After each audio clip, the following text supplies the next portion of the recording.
శిరస్సు నుంచి పాదాభివందనాలు తెలియజేస్తూ చేరువచ్చిన దేవుని పిల్లలైన మీ అందరికీ కూడా క్రీస్తు వారి నామం పేరట నా శుభాలను వందనాలు తెలియజేస్తున్నాను.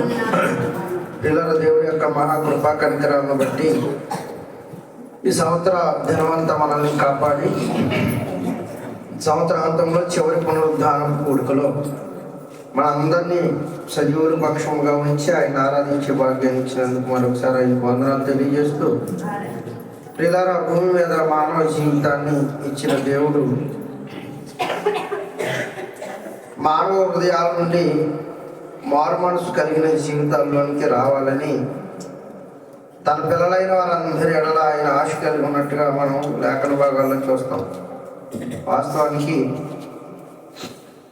ఈరోజు అలా మనసు మార్చుకోవడాన్ని చాలామంది ఏమంటున్నారంటే మత మార్పిడిగా దానికి ఒక నామకరణం చేసి మతం మారుతున్నారు అన్నట్టుగా ఈరోజు మాట్లాడుతున్నారు. వాస్తవానికి క్రైస్తవులుగా మనం మార్చుకుంటుంది మతం కాదు, మన యొక్క మనస్సుని మార్చుకుని అప్పుడున్న ఆలోచనల నుండి వేరే ఇప్పుడు నూతనమైన ఆలోచనలతో ప్రభువులోనికి అడుగుపెట్టేవారుగా ఉన్నామని ప్రతి ఒక్కరు కూడా గ్రహించాలి. మనసు ఏది కోరుకుంటే భూమి మీద మనిషి అది చేస్తూ ఉంటాడు అనడానికి ఎన్నో సూచాయిక ఉదాహరణలు ఉన్నాయి. మనకు దేవాలయానికి వెళ్ళాలన్న మనసు లేదనుకోండి, ఎవరైనా చెప్పినా ఇక్కడికి రాము. అదే మనసు ఈరోజు దేవాలయానికి వెళ్ళాలని ప్రేరేపిస్తుంది అనుకోండి, ఖచ్చితంగా ఎవరు ఆపాలన్నా ఆపం. అంటే మనసు ఏదైతే ప్రేరేపిస్తుందో ఆ మనసు ప్రేరేపిస్తున్న దాన్ని బట్టి మన నడవడిక ఉంటుంది అన్నది మనందరూ గ్రహించాలి. కనుక మనసు ప్రేరేపిస్తూ ఉంటుంది. ఈ మనసు పవిత్రత వైపు మనల్ని నడిపిస్తుందా, అపవిత్రత వైపు మనల్ని నడిపిస్తుందా, లేక ఏ వైపు మనల్ని ఈ మనస్సు ప్రేరేపిస్తూ తీసుకువెళుతుంది అని ఆలోచిస్తున్నప్పుడు భూమి మీద మానవ జీవితాలన్నీ కూడా పరమందున్న దేవుడు మారు మనసుకు తగిన ఫలాలు ఫలించండి, మీరు మారు మనసు పొందండి, మారు మనసు పొంది దేవుని కృప పాత్రలు కండి అన్న మాటలు మనకు వినబడుతూ ఉంటాయి.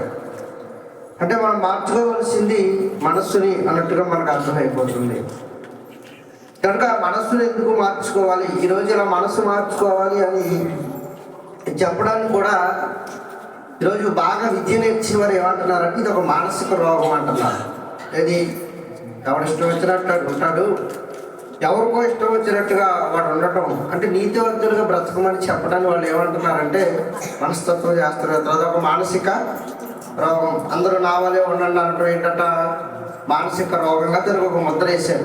ఎందుకంటే అపవాద ఆలోచనలు భూమి మీద దేవుడి ఆలోచనలు విభిన్నంగా ఉంటాయి కనుక దేవుడు ఒకటి చెప్తాడు, అపవాది దానికి వ్యతిరేకంగా మాట్లాడు. దేవుడు మనసు మార్చుకోమని చెప్తుంటే ఆ మనసు మార్చుకోవడాన్ని వైద్య శాస్త్ర ప్రపంచం ఏమని చెప్పిందంటే మానసిక రోగం అంది. అలాగనేసరికి చాలామంది ఏమయ్యారంటే నా ఇష్టం, నా బ్రతుకు, నా ఇష్టం వచ్చినట్టుగా బ్రతుకుతాను అన్నట్టుగా ఈరోజు స్వబుద్ధిని ఆధారం చేసుకుని బ్రతుకుతున్న జనాభా మనకు ఎక్కువగా కనబడుతుంటారు. ఎందుకు అలా బ్రతుకుతున్నారంటే నా సంపాదన, నా ఇష్టం, నా కష్టార్జితం, నా ఇల్లు, నా ఆకలి అంటూ ఈరోజు మారే మనసుగా ఉండాలని యేసుక్రీస్తు వారు బోధిస్తే ఆ మారు మనసు కూడా మానవ హృదయాల్లోనికి రానియకోకుండా అంటే దాన్ని ఒక మానసిక రోగంగా ముద్ర వేసేయటం వల్ల చాలామంది మారడానికి ఇష్టపడటం లేదు. ఎందుకంటే మారితే ఆంక్షలు ఉంటాయి, మారకపోతే అసలు ఆంక్షలే ఉండవు. సినిమాకి వెళ్ళాలంటే సినిమాకి వెళ్ళొచ్చు, పబ్బుకి వెళ్ళాలంటే పబ్బుకి వెళ్ళొచ్చు, ప్యాకెట్ ఆడాలంటే ప్యాకెట్ ఆడవచ్చు, తాగాలంటే తాగొచ్చు, మరొకటి చేయాలంటే అది కూడా చేయొచ్చు. ఎవరికి మార్పు లేని హృదయాలు. మారిన వాడికి కండిషన్స్ ఉంటాయి.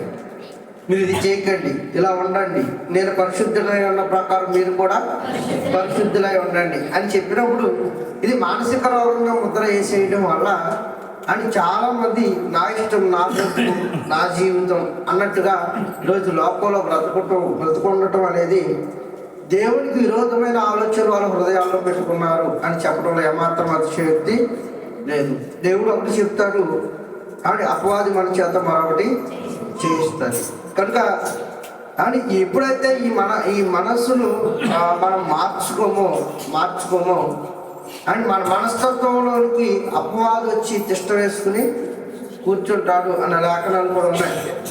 అందుకే సామెతల గ్రంథంలో జ్ఞానులు ఏమని రాశారు అని మనం ఆలోచిస్తే ప్రియులారా, జ్ఞాని అయిన సొలొమోను గారు సామెతల గ్రంథం 3వ అధ్యాయంలో జ్ఞాని అయిన సొలొమోను గారు రాస్తున్న సందర్భాన్ని చూద్దామని. సామెతల గ్రంథం 3వ అధ్యాయం 5వ వచనం.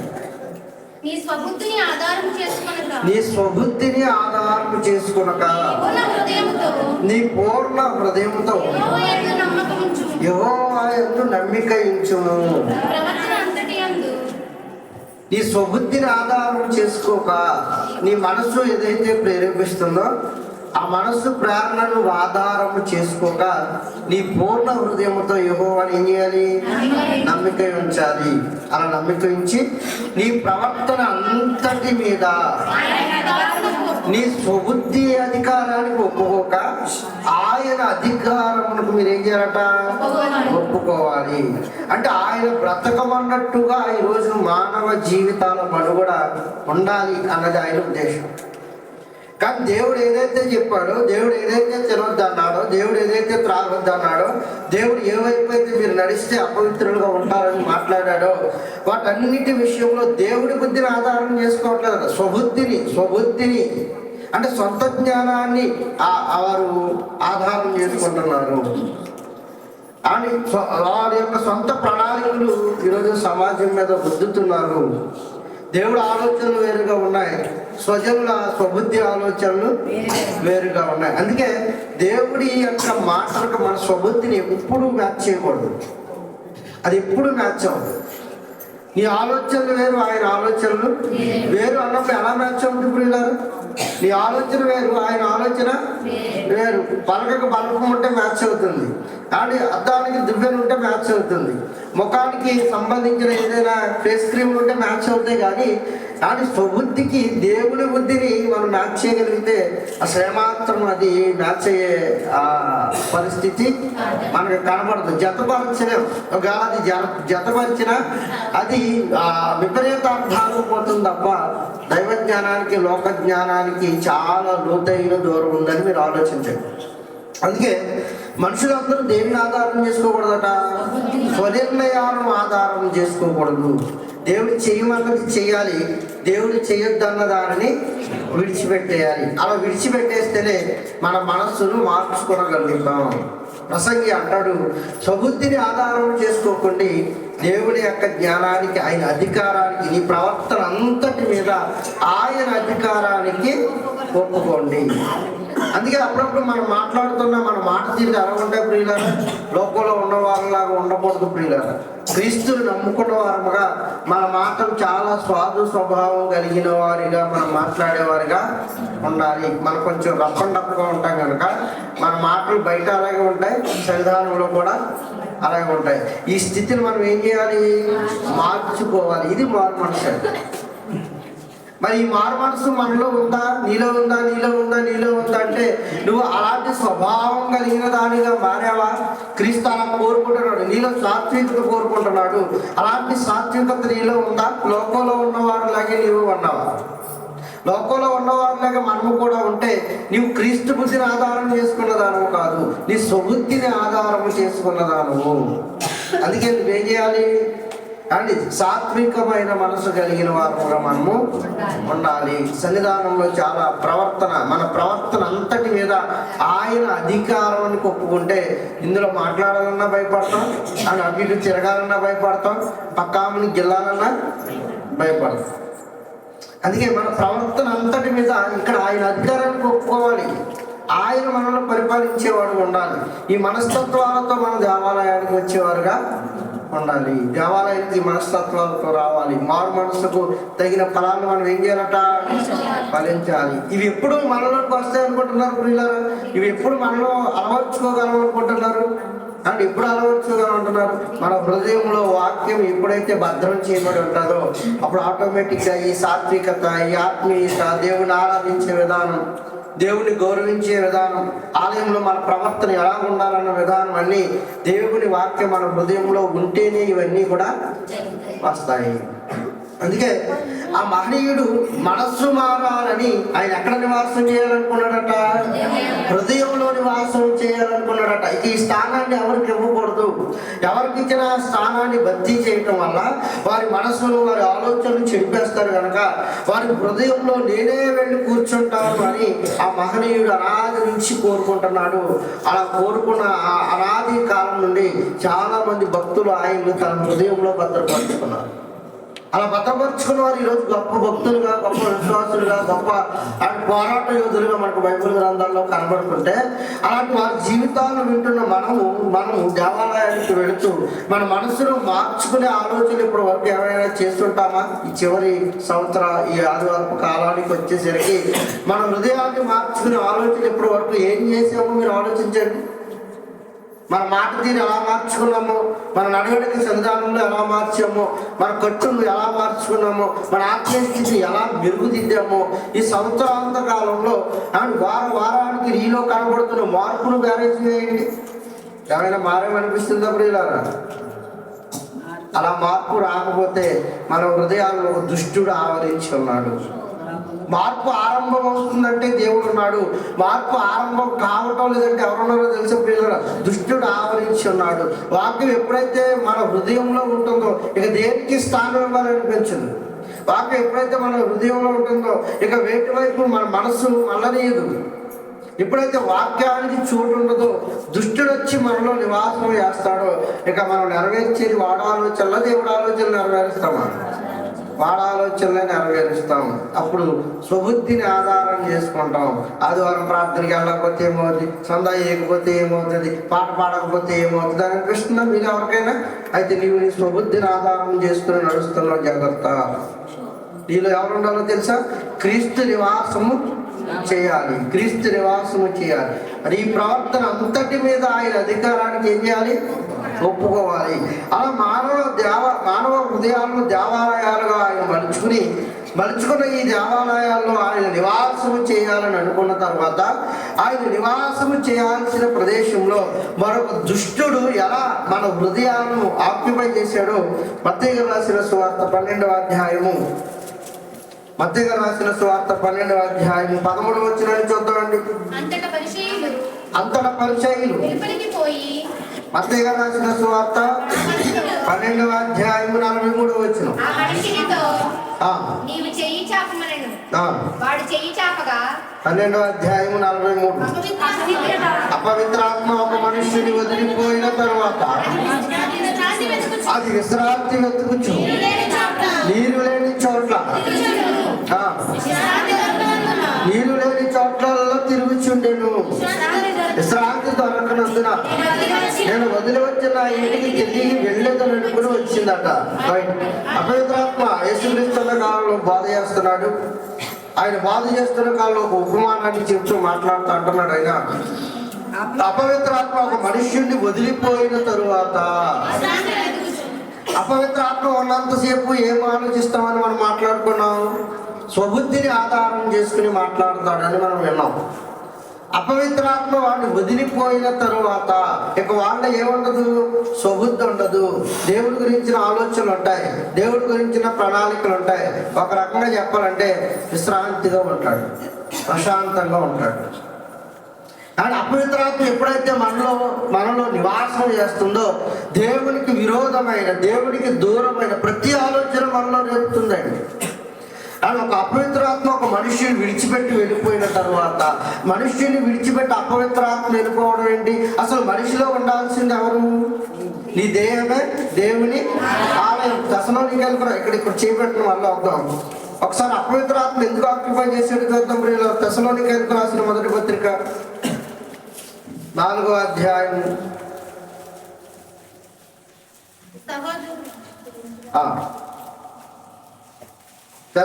దశలోనికైలకు రాసిన మొదటి పత్రిక 4వ అధ్యాయం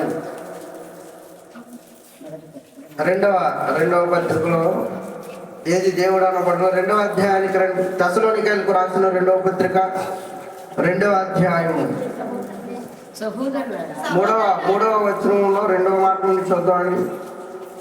ఏది దేవుడు అనబడును, ఏది దేవుడు అనబడును, పూజింపబడును, ఏది పూజింపబడును వీటంతటిని దానిని అంతటిని ఎదిరించుచు దానికి అంతటికి పైగా వాడు తన్ను తాను హెచ్చించుకొనుచు తాను దేవుడనని తన్ను కనపరుచుకొనుచు దేవుడి ఆలయములో కూర్చుండి ఉండేది గనుక అన్నట్టు. ఎక్కడ కూర్చున్నాడు అటు వాడు? దేవుడి ఆలయంలో కూర్చున్నాడు. ఏంటి దేవుడి ఆలయం? మన శరీరమే దేవుని ఆలయం. మన శరీరమైన ఈ దేవుని ఆలయంలో దాన్ని ఎవరు ఉండాలంట? దేవుడు నివాసం చేయాలి. ఎందుకంటే ఆయన కట్టుకున్న ఇల్లు, ఆయన కట్టుకున్న ఇల్లులో ఆయన నివాసం చేయాల్సింది. మరి ఆ ఇంట్లో ఎవరున్నారట? మత్తయి సువార్త 12వ అధ్యాయం 43వ వచనంలో అపవిత్ర ఆత్మ నివాసం చేస్తుందట. వాస్తవానికి ఉండాల్సిన ఆత్మ ఎవరు? పవిత్ర ఆత్మ ఉండాలి. ఏ ఆత్మ నివాసం చేస్తుంది? అపవిత్ర ఆత్మ నివాసం చేస్తుంది. అండ్ నువ్వు కట్టుకున్న ఇంట్లో నువ్వు ఉంటావా? అందుకే ఎవరైనా ఉంటాడా? బాగా కానీ ఇల్లు నిర్మాణం చేసుకున్న తర్వాత నువ్వు నివాసం చేయాలని అంటావా? చీకటి గదిగా దాన్ని వదిలేస్తావా? ఎవరు నివాసం చేయాలి? మనమే నివాసం చేయాలని ఎలాగనుకుంటామో ఆ మహనీయుడు ఒక నివాస స్థానమైన తన ఆలయాన్ని కట్టుకుని ఆ ఆలయంలో నేనే ఉండాలి. ఎందుకంటే తను కట్టుకున్న ఇల్లు కనుక, తను నిర్మాణం చేసుకున్న ఆలయం కనుక ఆ ఆలయంలో నేనే ఉండాలని ఆయన తన ఆలయ నిర్మాణాన్ని చేస్తే ఆ ఆలయ నిర్మాణంలో ఒక దుష్టుడు వచ్చి కూర్చున్నాడట. అలా కూర్చోవడానికి అవకాశం ఇచ్చింది ఎవరు అనుకుంటున్నారు ప్రియులారా? ఈ స్వబుద్ధి.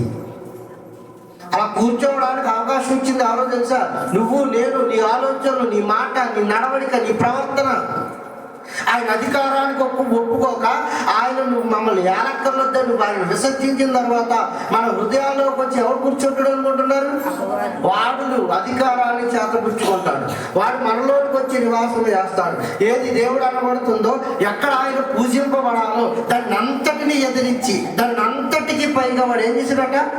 దేవుని ఆలయంలో కూర్చున్నాడట. అబ్బా ఏంటండి వాడికి అంత అవకాశం ఇచ్చారేంటి? మరి అలా కూర్చుంటే మన సమస్త పనితీరులన్నీ మారిపోతాయి. దేవుడు ఉంటే ఒకలా ఉంటుంది మన హృదయంలో, దేవుడు లేకపోతే మన ఆలోచన విధానాలే వేరు. దేవుడు ఉంటే కండిషన్స్ ఉంటాయి, ఆజ్ఞలు ఉంటాయి, ఏది అతిక్రమింపనదు శరీరం. ఎప్పుడైతే మన శరీరంలో దేవుడు కూర్చోడో అండ్ మన సమస్తాన్ని వ్యతిరేకిస్తాం, సమస్తాన్ని మేరుతాం, ప్రతి ఆజ్ఞను మీరి దాటి వెళ్ళిపోతాం. అందుకే అపవిత్రాత్మ ఒక మనిషిని ఏం చేసిందట? పట్టి వదిలిపోయిన తర్వాత అది విశ్రాంతి వెతుకుతుందట. ఎక్కడ నాకు మరొక ప్లేస్ దొరుకుతుందా అని అపవిత్ర ఆత్మ నిన్ను విడిచిపెట్టి వెళ్ళిపోయింది.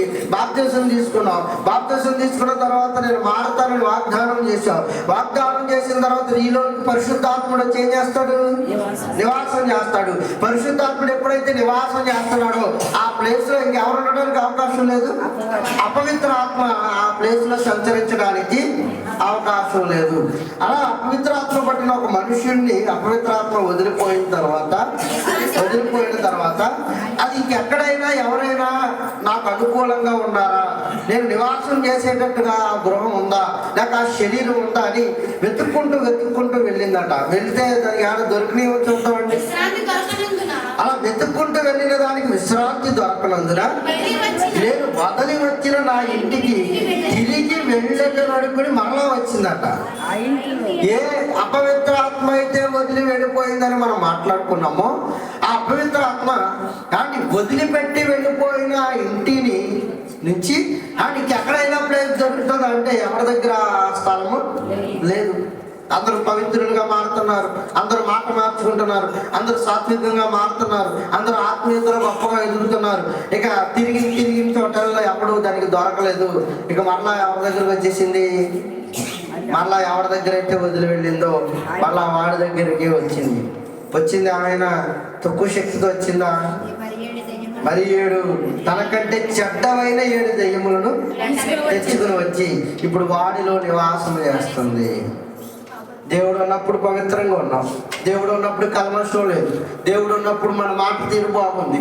కానీ కాలక్రమేణా మనలో భక్తి సన్నగిల్లిపోతుందంటే అర్థం ఏంటో తెలుసా ప్రియులరా? వాడు వచ్చి ఆల్రెడీ నివాసము స్టార్ట్ చేసాడు. వాడు మాత్రమే కాదు, వాడితో పాటు మరీ చట్టమైన 7 దయ్యములను మునపటి ఏ స్థితిలో ఉన్నామో ఇప్పుడు దానికంటే రెట్టింపు భయంకరమైన స్థితిలోనికి మనము వెళ్ళిపోతాం. మునుపు ఏ ఆలోచనలు ఉన్నాయో దానికంటే వికృతమైన ఆలోచనలోనికి వెళ్ళిపోతాం. మునుపు మనం ఎలా భయంకరంగా ఉన్నామో దానికంటే ఎక్కువ భయానకమైన పరిస్థితులు కల్పించే మానవ ఆలోచనలతో రగిలిపోతూ ఉంటాం. అలా రగిలిపోతున్నామంటే మన హృదయాలను ఎవడు ఆక్యుపై చేసాడో తెలుసా? వదిలిపోయిన అపవిత్రాత్మ మళ్ళీ తిరిగి వచ్చిందంటే నువ్వు మరలా పాపం ఆరంభించావని అర్థం. లేదంటే స్థలము లేకోకుండా వెళ్ళిపోయిన వాడు మరలా నువ్వు వచ్చి చూసేసరికి నీ ఆడు నివాసం చేయడానికి మళ్ళీ నీ హృదయంలో ఏముందో తెలుసా? స్పేస్ ఉంది. అందుకే వాడు వచ్చి కూర్చోవాలనుకుంటున్నాడు. దేవుడు ఉంటే అది ఆక్రమించడానికి, ఆక్యుపై చేయడానికి ఇక స్థలం లేదు కనుక వాడు నీ జోలికి రాడు. నీ జోలికి రాకోకుండా ఉండేవాడు. అందుకే అది ఏం వెతుకుతుందట? నీరు లేని చోట ఎక్కడుందా అని వెతుకుతుందట. ఆ నీరులోని చీట ఏంటో తెలుసా ప్రియులారా? వాక్యము లేని హృదయాలు ఎక్కడున్నాయా అని వాడు వెతుకుతున్నాడట. అలా వాక్యం ఎవరి హృదయంలో అయితే భద్రం చేసుకోరో ఆ హృదయంలోనికి వాడు మరలా వచ్చి కూర్చుంటాడు. ఇక కాపురమే పెట్టేస్తాడట. అన్ని సామాన్లు తెచ్చేసుకుంటాడు. ఫ్రిడ్జ్, మంచం కానీ అన్నింటికి వెళ్ళిపోయినప్పుడు ఏం చేస్తాం? ఎవరన్నా సామాన్లు అంతా తీసుకొచ్చి మరలా అక్కడ సెటిల్ చేసుకుంటాం. ఫ్రిడ్జ్, మంచం, బీరువా, తలగాళ్ళు, దుప్పట్లు, చపాలాలు, అన్నం వండుకునే దాకలు ఇవన్నీ అలా తెచ్చుకుని కూర్చుంటాము. వాడు ఈసారి వస్తూ ఆడు ముందున్నప్పుడు ఒక మంచం వేసాడు. ఇప్పుడు 7 దెయ్యాలు వచ్చి ఎన్ని మంచాలు కావాలి? ఇప్పుడు స్పేస్ ఎంత ఉంది నీ దగ్గర? మీకు అర్థమవుతుందా? అంటే చాలా ఉంది, చాలా స్పేస్ ఉంది నీ దగ్గర. ఇంకో 7 మంచాలు వేసేసినా పట్టేసి అంత చాలా హృదయం నీ దగ్గర ఉంది. మనకు తెలియదు. ఈ మార్పులోనికి సమాజం వెళ్ళిపోతున్నప్పుడు అయ్యో నన్ను దుష్టుడు ఆవహించాడన్న ఆలోచన రాగలిగితే ప్రియులారా, అది ఎప్పుడు వస్తుందంటే వాక్యం విన్నప్పుడు మనకు మారాలి అనిపిస్తుందే అని మనకు అనిపిస్తుంది. హృదయంలో అనిపిస్తుంటుంది, ప్రేమ వస్తుంటుంది. అలా ప్రేరణ ఎప్పుడైతే వస్తుందో నువ్వు అపవిత్ర ఆత్మను తోలేయడానికి ఇష్టపడుతున్నావు అని అర్థం. ఎంత వాక్యమైన కరగని బండలు కొండలు కొన్ని ఉంటాయి, గల్లం ముద్దలు. ఇంకా ఎక్కడ వేసిన అక్కడే ఎందుకు వస్తారో తెలియదు, ఎందుకు పాడతారో తెలియదు, ఎందుకు ఆరాధిస్తారో తెలియదు, ఎందుకు సందా చేసేస్తారో వారికి తెలియదు. వస్తారు వెళ్ళిపోతారు. ఈ మొత్తం దానికి వచ్చి వెళ్ళిపోయే దానికి దేవాలయానికి వెళ్ళక్కర్లా. ఏ సినిమాలకి వెళ్ళినా చూసేయచ్చు రావచ్చు. ఇక్కడికి ఎందుకు వెళ్ళాలి? ఆయన మాటలు వినబడతాయి. ఆ మాటల ద్వారా మన సమస్త ప్రవర్తన మీద ఆయన అధికారానికి ఒప్పుకోవడానికి దేవాలయానికి మారాలి, మార్చుకోవాలి. మార్పు లేని హృదయాలు మనలోకి వచ్చాయి. మార్పు లేని హృదయాలు మనలో ఉన్నాయనుకోండి.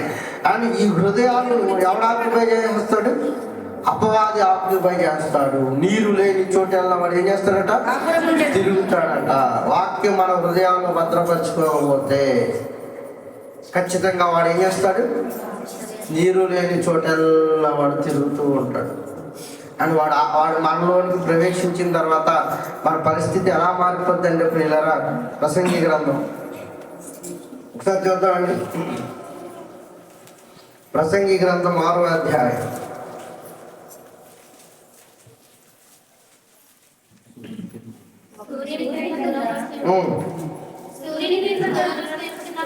పదకొండవ వచ్చేయండి. పలకబడిన మాటలలో నిరర్థకమైన మాటలు చాలా ఉంటాయి. వాటి వలన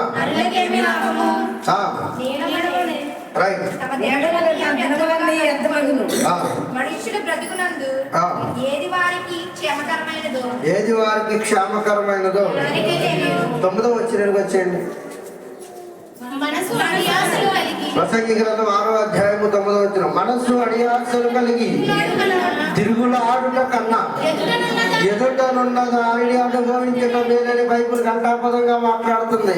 అని మనసు గురించి మాట్లాడుతూ ఆ మనసులో దేవుడు ఉండాలని, దేవుడు నివాసము చేయాలని, దేవుడు ఆలోచనలు మనలో ఉండాలని, మన సమస్త ప్రవర్తన అంతటి మీద ఆయన అధికారాన్ని ఒప్పుకోవాలని మనం ఆలోచించిన తర్వాత మనసులో అపవాది వచ్చి మరలా తిష్ట వేసుకున్న తర్వాత మనసు అడియాశలు కలిగి తిరుగుద్దంట. ఏం తిరుగుద్దట? మనసు అడి ఆశలు కలిగి తిరుగుద్దట.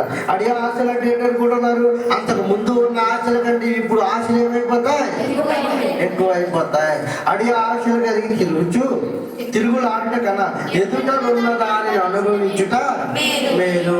అంటే అడి ఆశలు కలిగి ఎక్కువైపోతాయంటే ఎదుట ఉన్నది ఏమైపోవట్లేదు?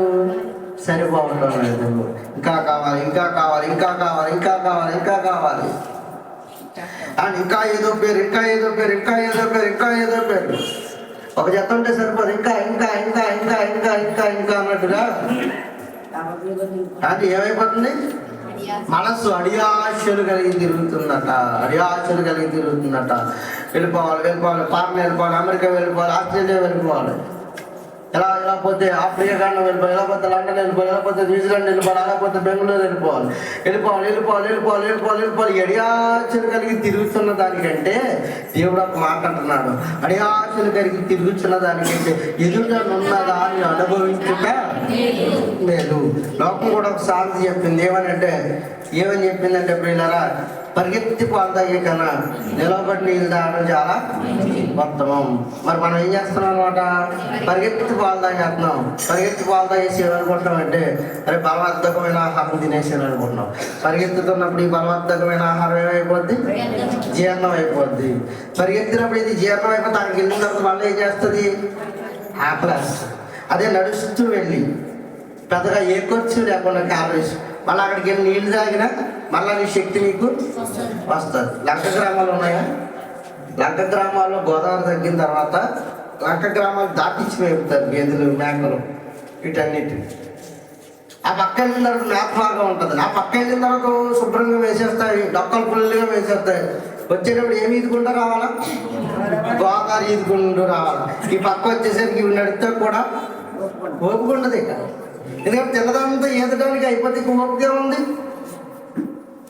అప్పుడు అప్పుడు అప్పుడు రైతులు ఏం ఆలోచిస్తారంటే, అక్కడ తోలుకెళ్ళి కానీ ఇక్కడే ఏ గడ్డి పరుపు కానీ ఏ తాటాకులు ఏ కొబ్బరాకులు వేసి మేపడానికి చాలా మొత్తం అని ఈ పక్కన వదిలేస్తున్నారు ఈ మధ్య. ఆ లంక ప్రాంతంలో ఆ సామెత ఉంటుంది, లంకలో గేదెలు అప్పుడు వాళ్ళ ఉపయోగం ఏమి ఉండదురా, మళ్ళీ తీసుకొచ్చి మన ప్రదేశంలో మేపుకోవడం చాలా చాలా ఉత్తమం. మనసు అడియాశలు కలిగి ఏం చేస్తుందట అండి? తిరుగులాడుట కన్నా ఎదుట ఉన్న దానిని అనుభవించుట మేలు. ఆ మేలు కూడా వ్యర్థమే అన్నాడు. ఆ మేలు కూడా ఏంటంట? ఇది కూడా వ్యర్థమే, గాలికై ప్రయాసపడినట్టే. అమెరికా వెళ్ళి, ఆస్ట్రేలియా వెళ్ళి, ఇంగ్లాండ్ వెళ్ళి వెళ్ళాలి, ప్రయోజకులు కావాలి. కానీ వెళ్ళడం వల్ల మనకు ఒరిగేది ఏమీ కూడా ఉండదు. ఇది బైబిల్ చెబుతున్న వేదాంతం. బైబిల్ చెబుతున్న వేదాంతం. ఎందుకంటే 60, 70, 80 సంవత్సరాల జీవితం ముగించుకున్న తర్వాత ఇక్కడ అమెరికా వెళ్ళినా మళ్ళా ఇక్కడికే రావాలి, ఆస్ట్రేలియా వెళ్ళినా ఇక్కడికే రావాలి, ఇంగ్లాండ్ వెళ్ళిపోయినా ఇక్కడికే రావాలి. గల్ఫ్ దేశాలు వెళ్ళిపోతారా? ఇక రారు. ఇక అక్కడే జీవనం అంతా అక్కడ తిరిగి తిరిగి తిరిగి తిరిగి తిరిగి తిరిగి తిరిగి తిరిగిన తర్వాత చచ్చిపోయిన తర్వాత శవాలు ఇక్కడికి వస్తామంట. అక్కడ చచ్చిపోయిన తర్వాత ఏమొస్తాయి? శవాలు వస్తూ ఉంటాయి ఇక్కడ. పార్థివ దేహాలు ఎవరికి ఉపయోగం? ఒకడంట పెళ్లి చేసుకుని 100 మంది పిల్లలను కలిగి తగిన రీతిని సమాధి చేయబడకపోతే ఇంత బ్రతుకు ఇంటి వెనక చావటం వల్ల ఎవరికి ఉపయోగం? మనసు అడి ఆశలు కావా ఇవి? మనసు కోరుకున్న అడి ఆశలు కావంటారా? అందలాలు అందలాలు అందలాలు అందలాలు ఏముండదండి, ఏముండదు. అలాగని సంపాదించుకోవద్దాను, సంపాదించుకోండి, తినండి, తాగండి, సుఖించండి, కానీ దానివల్ల ప్రయోజనం శూన్యం. ఇది గాలికి ప్రయాసపడినట్టే.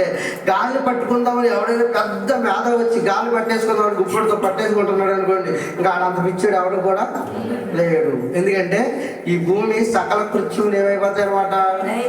కాలిపోతాయి. శూన్యముడు ఎలాడుతుందా భూమి? ఈ ఏలాడే భూమిలో ఏలాడే భవనాలు ఉన్నాయి మనకి. అబ్బా మంచి భవనం కట్టామనుకుంటా కానీ ఈ గాలిలో ఏలాడుతున్నాయి అన్న సంగతి మర్చిపోయాం. భూమి ఎక్కడుంది? శూన్యంలో ఉంది. ఒక్కసారిగా గ్రావిటేషన్ పవర్ తప్ప లేపేసాడు అనుకోండి, అయస్కాంతాలు లాగేసాడు అనుకోండి పక్కడికి, దాని మీద నడిపోద్ది. ఏముండదు ఇక్కడ, అంతా శూన్యమే, అంతా శూన్యమే.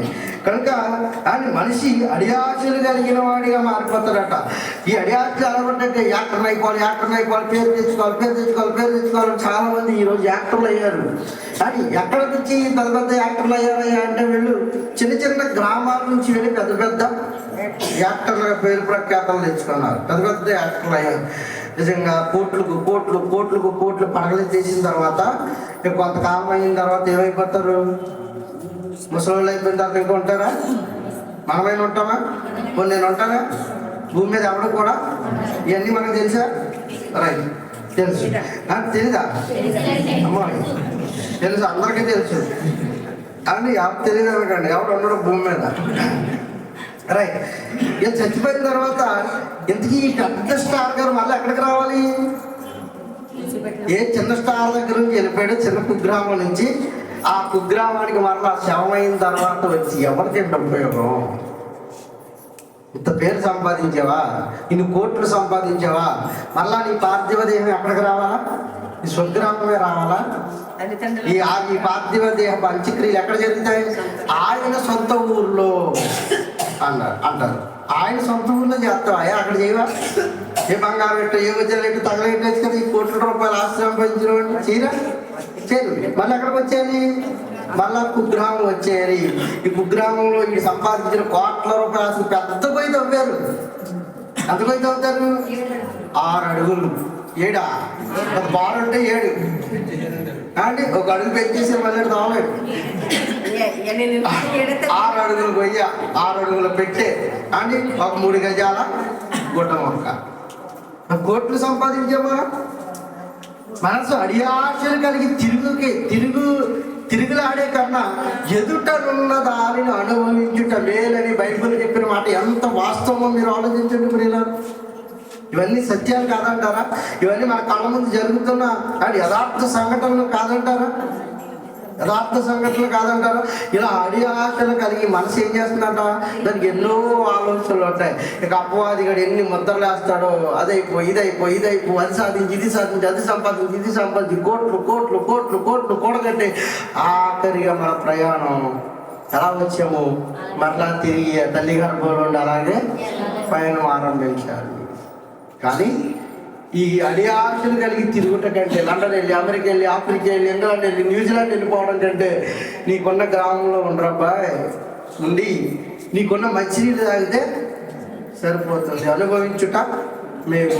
ఇప్పుడు వెళ్ళిపోయిన వారు ఏమన్నా సాధించి పట్టుకెళ్ళిపోయేది ఏమి కూడా లేదు.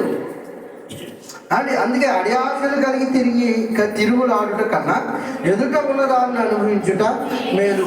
ఇది కూడా ఏంటట? వ్యర్థమే. ఆ ఎదుట ఉన్నది అనుభవించడం కూడా ఏంటట? వ్యర్థమే. పెట్టే అంటదా? పొట్ట ఆకలి కానీ గంట కొట్టేద్దు కదా. మాసం కూర అయితే ఇంకా ముందు కొట్టేద్దు గంట. కానీ 12 తినేవాళ్ళు ఎప్పుడు తినేస్తాం? 11 తినేస్తాం. ఒక గంట ముందు కూడా వేస్తుంది. గంట కొట్టి పెట్టే అనగానే అమ్మో మొదలెట్టేస్తాం. ఆవరమాట తినేస్తాం. కానీ ఎప్పుడు తినే మధ్య మాసం కాదు, కాస్త ఫుల్గా తినేసి మన ఫీలింగ్ ఉంటుంది. అంతేం కాదు. ఎప్పుడు అరకేజీ పడితే అరకేజీ తింటాం మనం. అండి ఈ అరకేజీ ముందుకు పెట్టే అని తినేసిన తర్వాత అది కూడా కాలిగా ప్రయాసపడినట్టు అన్నాడుగా. ఈ అరకేజీ ముందు తినేసిన తర్వాత కానీ ఎంతగా ఈ టేస్ట్ ఎక్కడ వరకు ఉంటుంది ప్రియులారా? 6 అంగుళాల నాలుక. ఈ నాలుగు దిగాక మిగతాదంతా గడ్డే. ఇక అక్కడ నుంచి టేస్ట్ ఉంటుంది, ఇది రుచి తెలీదు. అని అక్కడ నుంచి ఏది మింగినా ఏముండదు. ఈ 3 అంగుళాలు ఈ 4కి ఎన్ని రుచులని బాబు. చికెన్ 65 అంటాం, మటన్ రోస్ట్ అంటాం, అదంటాం ఇదంటాం, గోంగూర వేసి గోటి అంటాం. ఇవి కూడా ఏమన్నాడు? వ్యర్థమే అన్నాడు. ఎక్కడ వరకైనా అయినా రుచులు. ఇది బ్రెయిన్కి వెళ్ళిన తర్వాత బ్రెయిన్ కావాలి, బ్రెయిన్కి రుచి అందిద్ది. రుచి అంది దిగిపోయేటప్పుడు కదా ఆ రుచి ఏమి వాళ్ళ తింటున్నప్పుడు వాటికి ఆదావడ ఈ దావడ మిషన్ కూడా ఆడేస్తుంది. అలాగా 4 టీటికెంటో ఓదలు కొట్టేసి మింగేసిన తర్వాత దాన్ని తెల్లారేసరికి యథారాజా తథాప్రథం అంటే ఎవరికాడు కాలకృత్యాలు తీసుకోవాల్సింది. అదే ప్రయాస వ్యర్థము అన్నాడు. నీకు అర్థమయ్యే పాత్రయ్యో. ఇది కూడా ఎదుటనున్నది అనుభవించడం కూడా వ్యర్థమే. అయితే ఏం చేయమంటారు? గాలి కూడా పీల్చుకోవద్దు అంటారా? మానేస్తే మానే సాయంత్రానికి మోసిపోతారండి. ఏమన్నారు? అంతే కదా. మనం ఏం చేయగలం? నువ్వు మానేస్తానంటే గాలి పెంచడం కూడా మానే. కానీ మారు మనస్సు తగిన ఫలాలను మనం ఫలించకపోతే ప్రియులరా, అడియాశలు కలిగి మనం ఎంత సంపాదించినా ఎంత కొట్టుకున్నా ఆయనను మించి దాటి వెళ్ళి మనం చేసేదేమీ కూడా ఉండదు. బైబిల్లో ఒక మాట ఉంటుంది, యెహోవా ఆజ్ఞను పాటించే వారిని ఐశ్వర్యవంతులుగా ఆయనే చేస్తాడు, ఐశ్వర్యవంతులుగా మారుస్తాడట. అని ఆయన మాట వినకపోతే ఉన్న ఐశ్వర్యం కూడా ఏమైపోద్ది? జరిగిపోద్ది. ఆ మాట ఉంటుంది ప్రియులారా, దివ్యోపదేశ గానంలో ఎక్కడో ఆయన ఆస్తికి కర్తలుగా, సామెతల గ్రంథంలోనే ఎక్కడో ఉంటుంది, ఆస్తికర్తలుగా ఆయన చేస్తానని మాట్లాడతాడు. కనుక మనం అడియాశలు కలిగి జీవించడం కంటే కానీ పరిగెత్తి పాలు తాగే కన్నా నిలవబడి మనం ఏం చేసే వారికి ఉండాలి? నీళ్లు తాగే వారికి ఉండాలి. అడియాశలు కలిగి మన హృదయాన్ని తిప్పేదానికన్నా మనం ఏం కలిగి ఉండాలంటే ఎదుటనున్న దాన్ని అనుభవించే వారముగా ఉండాలి. రోమిలికి రాసిన పత్రిక 2వ అధ్యాయంలో చూసి ముగించుకుందాం. రోమిలికి రాసిన పత్రిక 2వ అధ్యాయం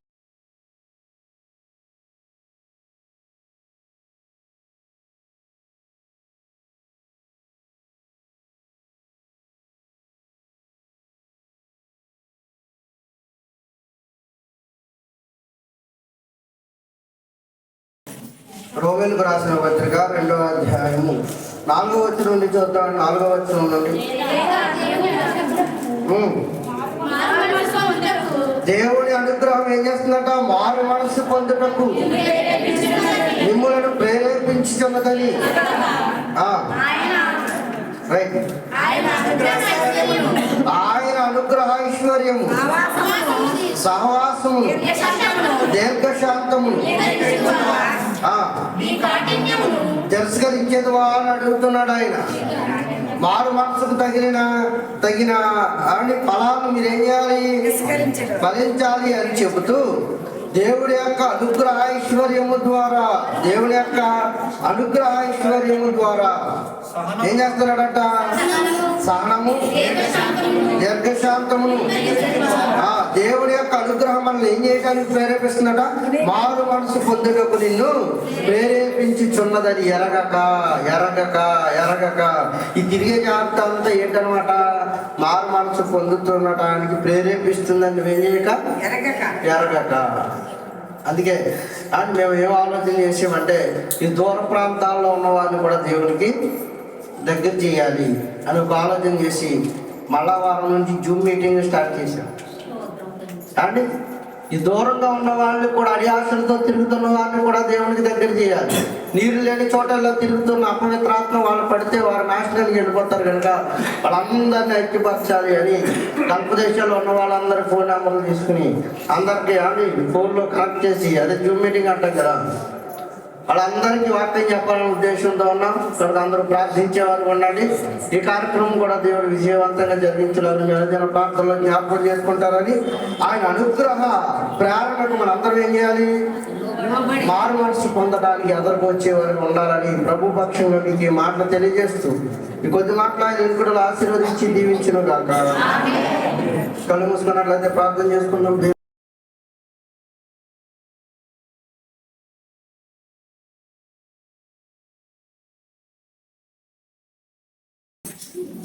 అదొక మొక్కలు వెళ్తాం.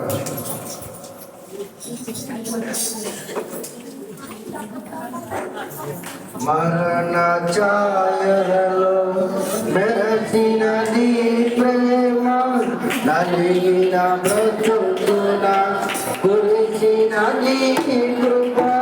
మరణ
ప్రార్థన చేసుకుంటాం. సకల ఆశీర్వచన స్తోత్రములకు కారణము రామముల కనతండి.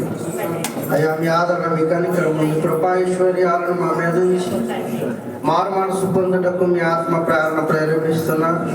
మారు మనసు లేని బండ మారిపోయిన హృదయాల వల్ల మేము ఉన్నామేమో. అయ్యా మా హృదయాలను కరిగించండి, మెత్తలు చేయండి. నీ నీ హృదయపు బండ వంటిదైతే నా వాక్యం శుద్ధి లాంటిదని మేము మాట్లాడుతున్నాం. అయ్యా నీ సమ్మెడితో మా బండ మారిపోయిన హృదయాలను బద్దలుగొట్టమని, ఇదిగోనైనా కరుడు గట్టిన హృదయాలను మెత్తలు చేయమని, అయ్యా ఇదిగోనైనా బీడు పట్టిపోయిన మా హృదయాలను దున్నమని అడుగుతున్నాను. దాన్ని నీరు కట్టి ఫలింపులను తీసుకువస్తారని ఆశపడుతూ ఇప్పుడు ఉన్న బిడ్డలందరినీ మీ చేతులకు అప్పగిస్తున్నాం. చెత్తబడిన వాక్యాన్ని మీ బిడ్డల హృదయాల్లో నాటి ఫలింపులను తీసుకురండి. విని విడిచిపెట్టేవారుగా కాక విని వాక్యానుసారమైన ప్రవర్తన ప్రవర్తించి బిడ్డలుగా మమ్మల్ని మారుస్తారని అయ్యా ఇదిగో అందరూ ప్రార్థించమని అడిగి ఉన్నారు. ప్రభా ఇదిగోనైనా బిడ్డలందరినీ ఆశీర్వదించండి. దూర ప్రాంతంలో నీ బిడ్డ ప్రభా కుమారుడి రక్షణ కొరకు ఎదురు చూస్తుంది. అయ్యా ఆ బిడ్డకు ఇదిగోనైనా ఆ రక్షణ భాగ్యాన్ని అందించమని అడుగుతున్నాను. కుమారుడు మనసు మార్చండి. మీ చిత్తమైతే చక్కటి సంతోషకరమైన వర్తమానం వినే స్థితి మాకు అనుగ్రహించండి. అయ్యా ఇదిగోనైనా నీ రక్షణ మార్గంలో కుమారుడు నడవాలని ఇదిగో కుటుంబం అంతా నడుస్తున్నాం, నా కుమారుడు ఒక్కడే నడవటం లేదని నీ బిడ్డ ఎంతగానో రోధించింది. అబ్బాయి ఆమె కన్నీళ్లు ప్రభాని నీ పాదాల చెంత పెడుతున్నాను అయ్యా. మీ గుడ్డిలో ఒడిసిపట్టండి, ఆ కన్నీటిని వృధాపరచుద్దయ్యా. దేవా నీ బిడ్డ మరలా సంవత్సరానికి నీ బిడ్డ సజీవురాలుగా ఉంచి ప్రభా ద్వారా నీ బిడ్డ ద్వారా సాక్ష్యం కలిగించమని ద్వారా నీ విషయమే ఆ బిడ్డ విషయమే ప్రార్థిస్తుండగా నా ఈ దిన ప్రార్థనలు ఆనందించమని అడుగుతున్నాను. తండ్రి తమ్ముడు జీవనికి ఇచ్చిన కుటుంబాన్ని, ఆ కుటుంబానికి ఎన్నో అవసరతలు అక్రతలు ఉన్నాయి. చిత్తమైన ఆదరించండి, కనికరించండి. ఇదిగో ఆకాశ పక్షులను పోషించే దేవుడు ప్రభా కుటుంబంలో ప్రభా ప్రతి అవసరం దేశనామంలో తీర్చమని అడుగుతున్నాను. అయ్యా ప్రార్థించి వచ్చిన విషయాలన్నింటి మీ చేతులుగా అప్పగిస్తున్నాను. ఆ కుటుంబాన్ని బలపరిచి స్థిరపరిచి బలమైన దేవుడు వారి పక్షాన్ని వేద్యం ఆడుతున్నాడు. అనేకులు ఎదుట నీ బిడ్డలు సాక్షిగా నిలవగట్టమని అడుగుతున్నాను. అక్కడ ప్రార్థించిన విషయాలన్నింటినీ నెరవేర్చండి అయ్యా. అయ్యా ఇదిగోనైనా అందరూ బలహీనలు ప్రార్థించమని అడిగి ఉన్నారు.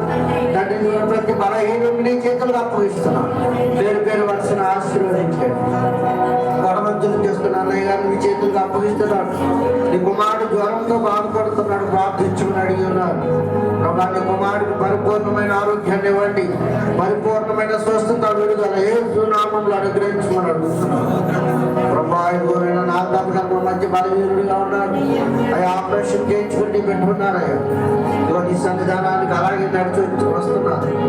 ప్రభా నీ బిడ్డకు మరింత బలాన్ని ఇవ్వండి, మరింత శక్తిని, మరింత జీవజలధారని బిడ్డలకు ప్రారంభం చేయమని అడుగుతున్నాను. నీ ఆదరణ గొప్పది, నీ కనికరము గొప్పది. ఈ బిడ్డలందరినీ మేలుకరమైన జీవితాలు బిడ్డలకు అందించమని అడుగుతున్నాను. ఆయా సంఘాన్ని మీ చేతులకు అప్పగిస్తున్నాను.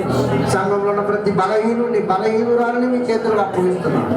స్థిరపరిచి బలపరచండి. నూతన సంవత్సరంలో అడుగు పెడుతుండగా ఆయా నూతనమైన కార్యాలతో ఇప్పటికే అందరినీ ఆశీర్వదించావు. ఈ ఆశీర్వాదాల కొరకు ఎదురు చూస్తున్న నీ బిడ్డలు ఇంకా ఉన్నారు. యవనస్తుల వివాహాల కొరకు ఎదురు చూస్తున్నారు, గర్భఫలాల కొరకు ఎదురు చూస్తున్నారు. నూతనమైన సంవత్సరం నూతన కార్యాలతో నింపమని అడుగుతున్నాను. అయ్యా ప్రభువాని ఇదిగో నీ పరిశుద్ధాత్మను మేఘము అని ఆవరించమని అడుగుతున్నాను. ఆయన బిడ్డల దోషాలను తీసివేసి చక్కటి గర్భఫలాలు, చక్కటి వైవాహిక జీవితాలు బిడ్డలకు అనుగ్రహించండి.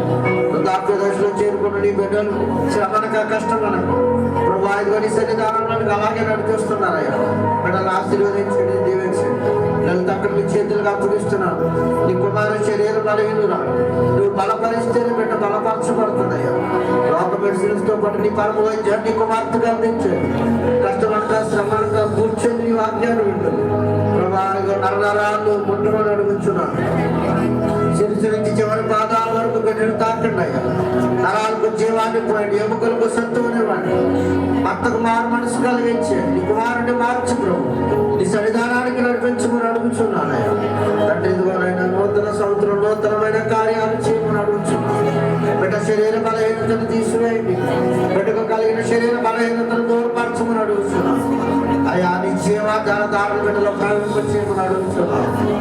అనేక మంచి ఆరోగ్యాన్ని ప్రసాదించండి.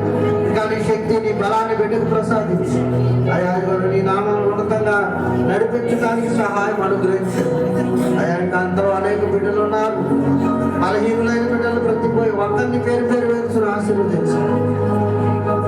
సంఘాన్ని చేతులకు అప్పగిస్తున్నాను. సంఘాన్ని అభివృద్ధి పరచండి. ప్రభావి ద్వారా నానాటికి విస్తరింపజేయమని అడుగుతున్నాను.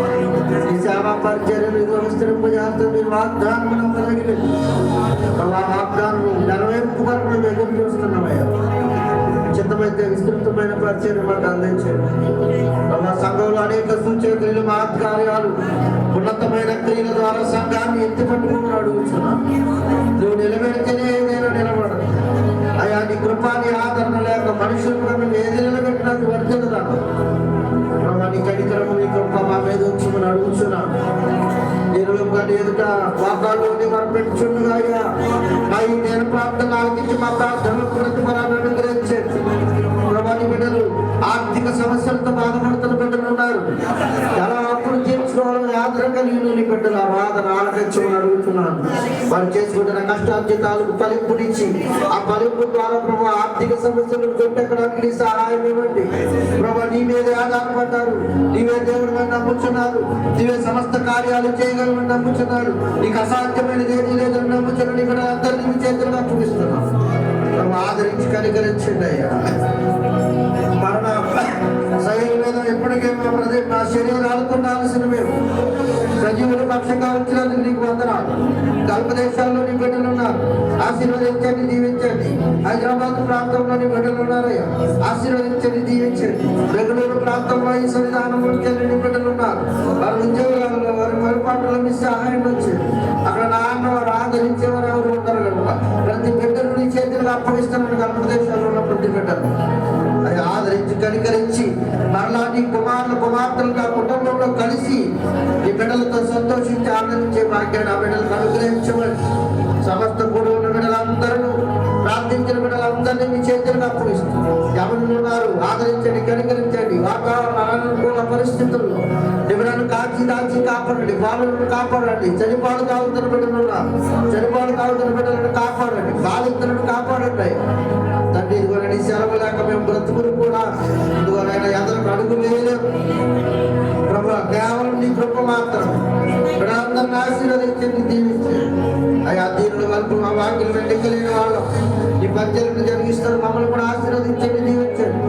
రాబోయే ప్రభు నూతన సంవత్సరంలో ఇదిగో జరగబోయే కార్యక్రమాలన్నింటిలో మీ సహాయం వచ్చిస్తారండి. సమస్తాన్ని మీ చేతులకు అప్పగించు, మమ్మల్ని మేము తగ్గించుకుని మిమ్మల్ని హెచ్చిస్తూ సమస్త ఘనత మహిమ ప్రభావాలు మీరు పొందుకోమని కొద్ది ప్రార్థన అడుగుతున్నాను మా పరమ తండ్రి.